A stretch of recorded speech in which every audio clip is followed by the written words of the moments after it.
പത്തനംതിട്ടയിൽ പാറ പൊട്ടിക്കുന്ന രാസവസ്തു അനധികൃതമായി സൂക്ഷിച്ചതായി പരാതി. പത്തനംതിട്ട ഏനാദിമംഗലം ഇളമണ്ണൂരിൽ പ്രതിഷേധവുമായി നാട്ടുകാർ. വിവരങ്ങളുമായി സുജു ടി ബാബു ചേരുകയാണ്. സുജു, എന്താണ് വിവരങ്ങൾ?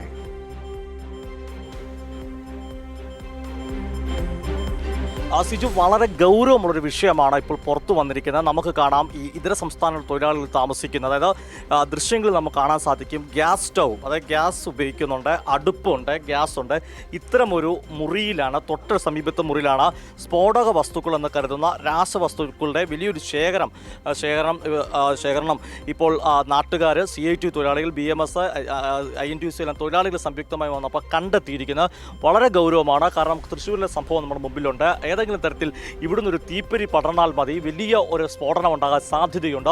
പോലീസ് എത്തിയപ്പോൾ പരിശോധന നടത്തുകയാണ്. അത് സ്ഫോടക വസ്തുവെന്ന് തന്നെ അനുമാനത്തിലാണ് എത്തിയിരിക്കുന്നത്. ഇപ്പോൾ DYFIയുടെ മേഖലാ സെക്രട്ടറിയും ഏനാദിമംഗലം പഞ്ചായത്തിലെ വാർഡ് മെമ്പറോട് ആയിരിക്കുന്നത് ഗോകുൽ ചേരുന്നുണ്ട്. ഗോകുലെ, എന്താണ് കണ്ടെത്തിയിരിക്കുന്നത്? എന്താണ് സംഭവം?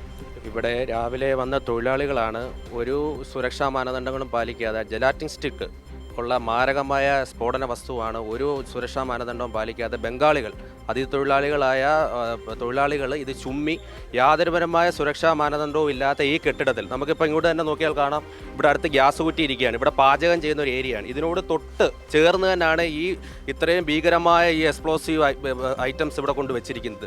ഈ ബിൽഡിങ്ങിന് കെട്ടിട നമ്പറില്ല. പഞ്ചായത്തുമായിട്ട് ബന്ധപ്പെട്ട് ഒരു കെട്ടിട നമ്പരോ ഒരു കാര്യങ്ങളോ ഈ കെട്ടിടത്തിനില്ല.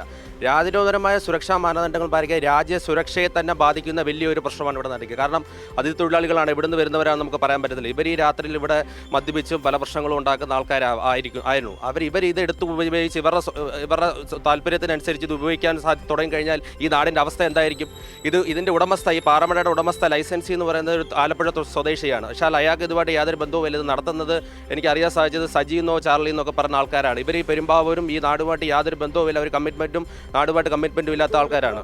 ബ്ലാസ്റ്റർ ഈ മടയിൽ ഇല്ലെന്ന് പറഞ്ഞു, അങ്ങനെയുള്ള വലിയ ഗുരുതരമായ ഒരു സാഹചര്യമാണ് ഇപ്പോൾ പത്തനംതിട്ടയിൽ നമുക്ക് മനസ്സിലാക്കാൻ കഴിയുന്നത്. യാതൊരു സുരക്ഷാ മാനദണ്ഡങ്ങളും ഇല്ലാതെ സ്ഫോടക വസ്തുക്കൾ സൂക്ഷിച്ചിരിക്കണം. വിവരങ്ങളാണ് സുജു ടി ബാബു നൽകിക്കൊണ്ടിരുന്നത്.